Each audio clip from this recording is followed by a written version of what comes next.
Encyclique de notre très saint Père Léon XIII à l'occasion de son élévation au souverain pontificat.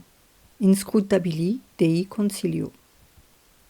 À tous nos vénérables frères, les patriarches, primats, archevêques et évêques du monde catholique, en grâce et communion avec le siège apostolique. Léon XIII, pape. Vénérables frères, salut et bénédiction apostolique. À peine élevés par un impénétrable dessein de Dieu et sans le mériter, au fait de la dignité apostolique, nous nous sommes sentis poussés par un vif désir et par une sorte de nécessité à nous adresser à vous par lettre, non seulement pour vous manifester les sentiments de notre profonde affection, mais encore pour remplir auprès de vous, qui avez été appelés à partager notre sollicitude, les devoirs de la charge que Dieu nous a confiée, en vous encourageant à soutenir avec nous les combats des temps actuels pour l'Église de Dieu et le salut des âmes. En effet, dès les premiers instants de notre pontificat, ce qui s'offre à nos regards, c'est le triste spectacle des maux qui accablent de toutes parts le genre humain. Et cette subversion si générale des vérités suprêmes, qui sont comme les fondements sur lesquels s'appuie l'état de la société humaine, et cette audace des esprits qui ne peuvent supporter aucune autorité légitime, et cette cause perpétuelle de dissension d'où naissent les querelles intestines et les guerres cruelles et sanglantes, le mépris des lois qui règlent les mœurs et protègent la justice, l'insatiable cupidité des choses qui passent et l'oubli des choses éternelles, poussaient l'un et l'autre jusqu'à cette fureur insensée qui amène partout tant de malheureux à porter sans trembler sur eux-mêmes des mains violentes.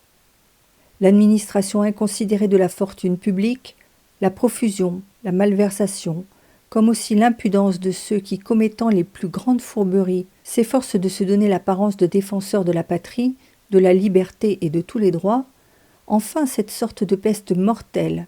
qui, s'insinuant dans les membres de la société humaine, ne lui laisse point de repos et lui prépare de nouvelles révolutions et de funestes catastrophes. Or, nous nous sommes convaincus que ces maux ont leur principale cause dans le mépris et le rejet de cette sainte et auguste autorité de l'Église qui gouverne le genre humain au nom de Dieu, et qui est la sauvegarde et l'appui de toute autorité légitime. Les ennemis de l'ordre public, qui l'ont parfaitement compris, ont pensé que rien n'était plus propre à renverser les fondements de la société que d'attaquer sans relâche l'Église de Dieu, de la rendre odieuse et haïssable par de honteuses calomnies, en la représentant comme l'ennemi de la vraie civilisation, d'affaiblir son autorité et sa force par des blessures sans cesse renouvelées, et de renverser le pouvoir suprême du pontife romain, qui est ici-bas le gardien et le défenseur des règles éternelles et immuables du bien et du juste. De là donc sont sorties ces lois subversives de la divine constitution de l'Église catholique et dont nous avons à déplorer la promulgation dans la plupart des pays. De là ont découlé et le mépris du pouvoir épiscopal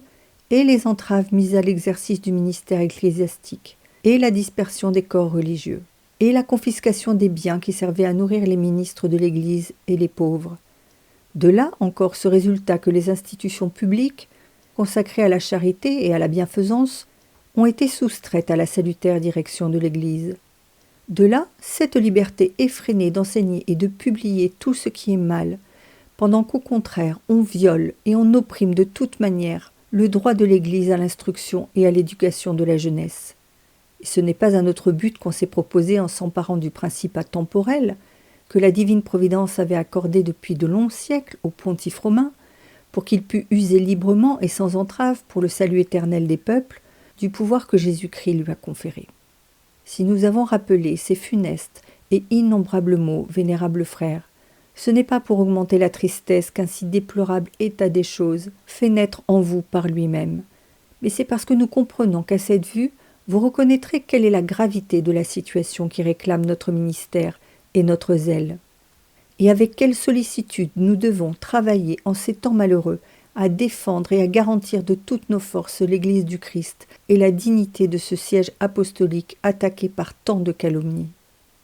Il est bien clair et évident, vénérables frères, que la cause de la civilisation manque de fondements solides si elle ne s'appuie pas sur les principes éternels de la vérité et sur les lois immuables du droit et de la justice, si un amour sincère n'unit pas entre elles les volontés des hommes et ne règle heureusement la distinction et les motifs de leurs devoirs mutuels. Or, qui oserait le nier? N'est-ce pas l'Église qui, en prêchant l'Évangile parmi les nations, a fait briller la lumière de la vérité au milieu des peuples sauvages et imbus de superstitions honteuses, et qui les a ramenés à la connaissance du divin auteur de toutes choses et au respect d'eux-mêmes? N'est-ce pas l'Église qui, faisant disparaître la calamité de l'esclavage, a ramené les hommes à la dignité de leur très noble nature? N'est-ce pas elle qui, en déployant sur toutes les plages de la terre l'étendard de la rédemption, en attirant à elle les sciences et les arts, ou en les couvrant de sa protection, qui, par ses excellentes institutions de charité, où toutes les misères trouvent leur soulagement, par ses fondations et par les dépôts dont elle a accepté la garde, a partout civilisé dans ses mœurs privées et publiques le genre humain, l'a relevé de sa misère et l'a formé avec toutes sortes de soins à un genre de vie conforme à la dignité et à l'espérance humaine? Et maintenant, si un homme d'un esprit saint compare l'époque où nous vivons, si hostile à la religion et à l'Église de Jésus-Christ, avec ces temps si heureux où l'Église était honorée par les peuples comme une mère, il se convaincra entièrement que notre époque pleine de troubles et de destruction se précipite tout droit et rapidement à sa perte,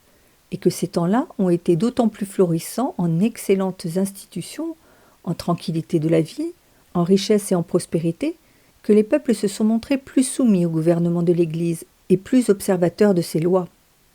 Que si les biens nombreux que nous venons de rappeler et qui ont dû leur naissance au ministère de l'Église et à son influence salutaire sont vraiment des ouvrages et des gloires de la civilisation humaine, il s'en faut donc de beaucoup que l'Église de Jésus-Christ abhorre la civilisation et la repousse, puisque c'est à elle, au contraire, qu'elle croit que revient entièrement l'honneur d'avoir été sa nourrice, sa maîtresse et sa mère. Bien plus, cette sorte de civilisation qui répugne au contraire aux saintes doctrines et aux lois de l'Église n'est autre chose qu'une fausse civilisation et doit être considérée comme un vain nom sans réalité.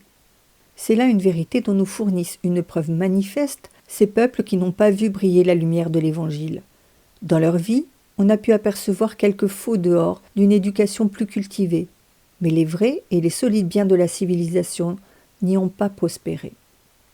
Il ne faut point, en effet, considérer comme une civilisation parfaite celle qui consiste à mépriser audacieusement tout pouvoir légitime, et on ne doit pas saluer du nom de liberté celle qui a pour cortège honteux et misérable la propagation effrénée des erreurs, le libre assouvissement des cupidités perverses, l'impunité des crimes et des méfaits, et l'oppression des meilleurs citoyens de toute classe. Ce sont là des principes erronés, pervers et faux. Il ne saurait donc assurément avoir la force de perfectionner la nature humaine et de la faire prospérer, car le péché fait des hommes misérables. Il devient, au contraire, absolument inévitable qu'après avoir corrompu les esprits et les cœurs, ces principes, par leur propre poids, précipitent les peuples dans toutes sortes de malheurs, qu'ils renversent tout ordre légitime et conduisent ainsi, plus tôt ou plus tard, la situation et la tranquillité publique à leur dernière perte. Si on contemple, au contraire, les œuvres du pontificat romain, que peut-il y avoir de plus inique que de nier combien les pontifes romains ont noblement et bien mérité de toute la société civile? Nos prédécesseurs, en effet, voulant pourvoir au bonheur de peuple, entreprirent des luttes de tout genre, supportèrent des rudes fatigues et n'hésitèrent jamais à s'exposer à d'âpres difficultés. Les yeux fixés au ciel, ils n'abaissèrent point leur front devant les menaces des méchants et ne commirent pas la bassesse de se laisser détourner de leurs devoirs, soit par les flatteries, soit par les promesses. Ce fut ce siège apostolique qui ramassa les restes de l'antique société détruite et les réunit ensemble. Il fut aussi le flambeau ami qui illumina la civilisation des temps chrétiens. L'ancre de salut au milieu des plus terribles tempêtes qui agitaient la race humaine. Le lien sacré de la concorde qui unit entre elles des nations éloignées et de mœurs diverses. Il fut enfin le centre commun, où l'on venait chercher aussi bien la doctrine de la foi et de la religion que les auspices de paix et les conseils des actes à accomplir. Quoi de plus? C'est la gloire des pontifes romains de s'être toujours et sans relâche opposés comme un mur et un rempart à ce que la société humaine ne retombât point dans la superstition et l'antique barbarie. Mais plût au ciel que cette autorité salutaire n'eût jamais été négligée ou répudiée. Le pouvoir civil n'eût pas alors perdu cette auréole auguste et sacrée qui le distinguait, que la religion lui avait donnée et qui, seule, rend l'état d'obéissance noble et digne de l'homme.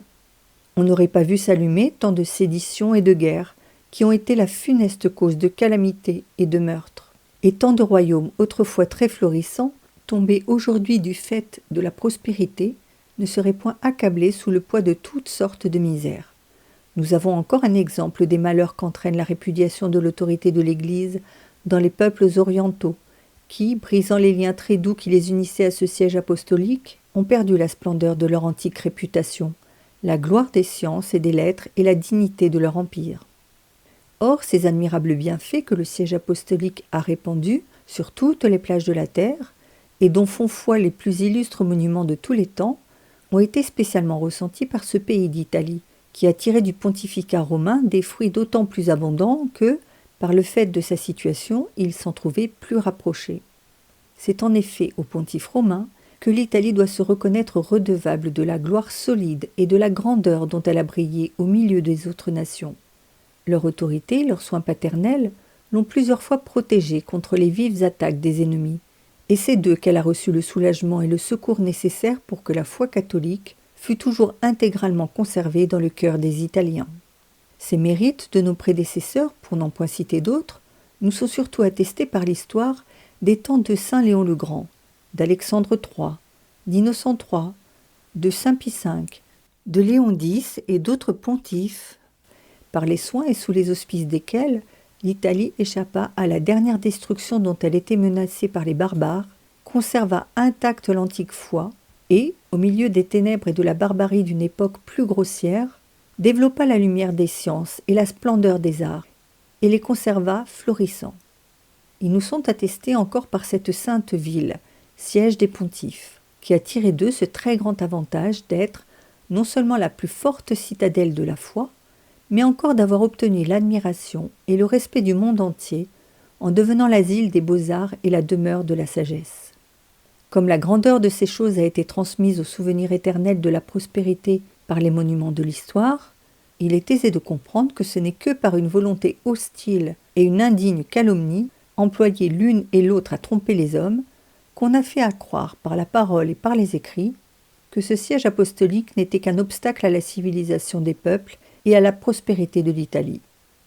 Si donc toutes les espérances de l'Italie et du monde entier sont placées sur cette force si favorable au bien et à l'unité de tous dont jouit l'autorité du siège apostolique, et sur ce lien si étroit qui unit tous les fidèles au pontife romain, nous comprenons que nous ne devons avoir rien plus à cœur que de conserver religieusement intacte sa dignité à la chair romaine et de resserrer de plus en plus l'union des membres avec la tête et celle des fils avec leur père. C'est pourquoi, pour maintenir avant tout, autant qu'il est en notre pouvoir, les droits de la liberté de ce Saint-Siège, nous ne cesserons jamais de combattre pour conserver à notre autorité l'obéissance qui lui est due pour écarter les obstacles qui empêchent la pleine liberté de notre ministère et de notre puissance, et pour obtenir le retour à cet état de choses où les desseins de la divine sagesse avaient autrefois placé les pontifes romains. Et ce n'est ni par esprit d'ambition, ni par désir de domination, vénérables frères, que nous sommes poussés à demander ce retour, mais bien par les devoirs de notre charge et par les engagements religieux du serment qui nous lie. Nous y sommes en outre poussés, non seulement par la considération que ce principat nous est nécessaire pour défendre et conserver la pleine liberté du pouvoir spirituel, mais encore parce qu'il a été pleinement constaté que, lorsqu'il s'agit du principat temporel du siège apostolique, c'est la cause même du bien public et du salut de toute la société humaine qui est en question. Il suit de là que, à raison du devoir de notre charge, qui nous oblige à défendre les droits de la Sainte Église, nous ne pouvons nous dispenser de renouveler et de confirmer dans cette lettre les déclarations et les protestations que notre prédécesseur Pie IX, de sainte mémoire, a plusieurs fois émises et renouvelées, tant contre l'occupation du pouvoir temporel que contre la violation des droits de l'Église romaine. Nous tournons en même temps notre voix vers les princes et les chefs suprêmes des peuples, et nous les supplions instamment, par l'auguste nom du Dieu très puissant, de ne pas repousser l'aide que l'Église leur offre dans un moment aussi nécessaire, d'entourer amicalement, comme de soin unanime, cette source d'autorité et de salut, et de s'attacher de plus en plus à elle, par les liens d'un amour étroit et d'un profond respect. Fasse le ciel qu'ils reconnaissent la vérité de tout ce que nous avons dit, et qu'ils se persuadent que la doctrine de Jésus-Christ, comme disait saint Augustin, est le grand salut du pays quand on y conforme ses actes. Puissent-ils comprendre que leur sûreté et leur tranquillité, aussi bien que la sûreté et la tranquillité publique, dépendent de la conservation de l'Église et de l'obéissance qu'on lui prête, et appliquer alors toutes leurs pensées et tous leurs soins à faire disparaître les maux dont l'Église et son chef visible sont affligés. Puisse-t-il enfin en résulter que les peuples qu'ils gouvernent entrent dans la voie de la justice et de la paix et jouissent d'une ère heureuse de prospérité et de gloire. Voulant aussi ensuite maintenir de plus en plus étroite la concorde entre tout le troupeau catholique et son pasteur suprême, nous vous engageons ici avec une affection toute particulière, vénérables frères, et nous vous exhortons chaleureusement à enflammer de l'amour de la religion par votre zèle sacerdotal et votre vigilance pastorale, les fidèles qui vous ont été confiés, afin qu'ils s'attachent de plus en plus étroitement à cette chaire de vérité et de justice, qu'ils acceptent tous sa doctrine avec la plus profonde soumission d'esprit et de volonté, et qu'ils rejettent enfin absolument toutes les opinions, même les plus répandues, qu'ils sauront être contraires aux enseignements de l'Église. Sur ce sujet, les pontifes romains, nos prédécesseurs, et en particulier Pie IX de sainte mémoire, surtout dans le Concile du Vatican, ayant sans cesse devant les yeux ces paroles de saint Paul, « Veillez à ce que personne ne vous trompe par le moyen de la philosophie ou d'un vain artifice qui serait suivant la tradition des hommes ou suivant les éléments du monde et non suivant Jésus-Christ, ne négligèrent pas toutes les fois que ce fut nécessaire de réprouver les erreurs qui faisaient irruption et de les frapper des censures apostoliques. Nous aussi, marchant sur les traces de nos prédécesseurs, nous confirmons et nous renouvelons toutes ces condamnations du haut de ce siège apostolique de vérité, et nous demandons vivement en même temps au Père des Lumières de faire que tous les fidèles, entièrement unis dans un même sentiment et une même croyance, pensent et parlent absolument comme nous. Votre devoir à vous, vénérables frères, est d'employer vos soins assidus à répandre au loin dans le champ du Seigneur la semence des célestes doctrines et à faire pénétrer à propos dans l'esprit des fidèles les principes de la foi catholique pour qu'ils y poussent de profondes racines et s'y conservent à l'abri de la contagion des erreurs. Plus les ennemis de la religion font de grands efforts pour enseigner aux hommes sans instruction et surtout aux jeunes gens des principes qui obscurcissent leur esprit et corrompent leur cœur, plus il faut travailler ardemment à faire prospérer non seulement une habile et solide méthode d'éducation, mais surtout à ne pas s'écarter de la foi catholique dans l'enseignement des lettres et des sciences, et en particulier de la philosophie, de laquelle dépend en grande partie la vraie direction des autres sciences, et qui, loin de tendre à renverser la divine révélation, se réjouit au contraire de lui aplanir la voie et de la défendre contre ses assaillants,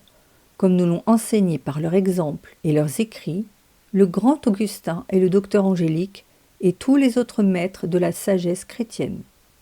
Il est toutefois nécessaire que cette excellente éducation de la jeunesse, pour être une garantie de la vraie foi et de la religion et une sauvegarde de l'intégrité des mœurs, commence dans l'intérieur même de la famille, de cette famille qui, malheureusement troublée dans les temps actuels, ne peut recouvrer sa liberté que par ces lois que le divin auteur lui a lui-même fixées en l'instituant dans l'Église. Jésus-Christ, en effet, en élevant à la dignité de sacrement l'alliance du mariage, qu'il a voulu faire servir à symboliser son union avec l'Église, n'a pas seulement rendu la liaison des époux plus sainte, mais il a préparé tant aux parents qu'aux enfants des moyens très efficaces, propres à leur faciliter, par l'observance de leurs devoirs réciproques, l'obtention de la félicité temporelle et éternelle. Malheureusement, après que des lois impies et sans aucun respect pour la sainteté de ce grand sacrement l'ont rabaissé au même rang que les contrats purement civils, il est arrivé que des citoyens, profanant la dignité du mariage chrétien, ont adopté le concubinal légal au lieu des noces religieuses. Des époux ont négligé les devoirs de la foi qu'ils s'étaient promises. Des enfants ont refusé à leurs parents l'obéissance et le respect qu'ils leur devaient. Les liens de la charité domestique se sont relâchés et, ce qui est d'un bien triste exemple et fort nuisible aux mœurs publiques, à un amour insensé ont très souvent succédé des séparations funestes et pernicieuses. Il est impossible que la vue de cette misère et de ces calamités lamentables, vénérables frères, n'excite pas votre zèle et ne vous pousse pas à exhorter avec soin et sans relâche, les fidèles confiés à votre garde, à prêter une oreille docile aux enseignements qui ont trait à la sainteté du mariage chrétien et à obéir aux lois de l'Église qui règlent les devoirs des époux et des enfants. C'est ainsi que vous obtiendrez cette réforme si désirable des mœurs et de la manière de vivre de chaque homme en particulier. Car de même que d'un tronc pourri ne peuvent naître que des branches gâtées et des fruits misérables, de même cette funeste plaie qui corrompt les familles s'étend par une triste contagion sur tous les citoyens et devient un mal et un défaut commun. Au contraire, la société domestique, une fois façonnée à une forme de vie chrétienne, chaque membre s'accoutumera peu à peu à aimer la religion et la piété, à détester les fausses et pernicieuses doctrines, à pratiquer la vertu, à obéir à ses supérieurs et à réprimer cette recherche insatiable de l'intérêt purement privé qui abaisse et énerve si profondément la nature humaine. Un bon moyen de réaliser ce but sera de diriger et d'encourager ces pieuses associations qui ont été plus particulièrement instituées, surtout dans ces temps-ci, pour favoriser les intérêts catholiques. Ce sont, en vérité, vénérables frères, de grandes choses, même des choses supérieures aux forces humaines, que nous embrassons ainsi de nos vœux et de nos espérances. Mais, comme Dieu a fait les nations du monde guérissables, et qu'il a fondé son Église pour le salut des peuples, en promettant de l'assister jusqu'à la consommation des siècles, nous avons la ferme confiance que le genre humain, frappé de tant de maux et de calamités, finira, grâce à vos efforts, par chercher le salut et la prospérité dans la soumission à l'Église et dans le magistère infaillible de cette chaire apostolique. Et maintenant, vénérables frères, avant de clore cette lettre, nous éprouvons le besoin de vous faire part de notre joie, en voyant l'union admirable et la concorde qui règne parmi vous, et vous unissent si parfaitement à ce siège apostolique. Et nous sommes en vérité persuadés que cette parfaite union est non seulement un rempart inexpugnable contre les assauts des ennemis, mais encore un présage heureux et prospère de temps meilleur pour l'Église. Elle procure un très grand soulagement à notre faiblesse, et relève aussi d'une façon heureuse notre esprit, en nous aidant à soutenir avec ardeur, dans la difficile charge que nous avons reçue, toutes les fatigues et tous les combats pour l'Église de Dieu. Nous ne pouvons non plus séparer de ces causes d'espérance et de joie que nous venons de vous manifester, ces déclarations d'amour et d'obéissance que, dans ces commencements de notre pontificat, vous, vénérables frères, vous avez faites à notre humble personne, et que nous ont aussi fait tant d'ecclésiastiques et de fidèles, prouvant ainsi par les lettres envoyées, par les largesses recueillies, par les pèlerinages accomplis et par tant d'autres marques de piété, que cette dévotion et cette charité, qu'ils n'avaient cessé de témoigner à notre si digne prédécesseur, sont demeurées si fermes, si stables et si entières, qu'elles ne se sont point refroidies à la venue d'un successeur aussi peu digne de cet héritage. À la vue de témoignages si splendides de la foi catholique, nous devons confesser humblement que le Seigneur est bon et bienveillant, et à vous, vénérables frères, et à tous ces fils chéris de qui nous les avons reçus, nous exprimons les nombreux et profonds sentiments de gratitude qui inondent notre cœur, plein de confiance que, dans la détresse et les difficultés des temps actuels, votre zèle et votre amour, ainsi que ceux des fidèles, ne nous feront jamais défaut. Nous ne doutons pas non plus que ces remarquables exemples de piété filiale et de vertu chrétienne ne contribuent puissamment à toucher le cœur du Dieu très miséricordieux et à lui faire jeter un regard de bienveillance sur son troupeau et à accorder la paix et la victoire à l'Église. Et comme nous sommes persuadés que cette paix et cette victoire nous seront plus promptement et plus facilement accordées si les fidèles adressent constamment à Dieu des prières et des vœux pour les lui demander, nous vous exhortons vivement, vénérables frères, à exciter dans ce but le zèle et la ferveur des fidèles, en les engageant à employer pour médiatrice auprès de Dieu la Reine Immaculée des cieux, et pour intercesseur Saint Joseph, patron céleste de l'Église, et les saints apôtres Pierre et Paul, au puissant patronage desquels nous recommandons notre humble personne, tous les ordres de la hiérarchie ecclésiastique et tout le troupeau du Seigneur. Au reste, nous souhaitons que ces jours où nous fêtons le solennel anniversaire de la résurrection de Jésus-Christ soient, pour vous et pour tout le troupeau du Seigneur, heureux, salutaires et pleins d'une sainte joie, priant Dieu qui est si bon d'effacer les fautes que nous avons commises et de nous faire miséricordieusement remises de la peine qu'elles nous ont méritée, et cela par la vertu de ce sang de l'agneau immaculé qui a effacé la sentence portée contre nous. Que la grâce de notre Seigneur Jésus-Christ, la communication du Saint-Esprit, la charité de Dieu soit avec vous tous, vénérables frères, et c'est de grand cœur que nous vous accordons, à vous et à chacun en particulier, ainsi qu'à nos chers fils, le clergé et les fidèles de vos églises, la bénédiction apostolique, comme gage de notre spéciale bienveillance et comme présage de la protection céleste. Donnée à Rome, près Saint-Pierre, le jour solennel de Pâques, le 21 avril de l'an 1878, la première année de notre pontificat, Léon XIII,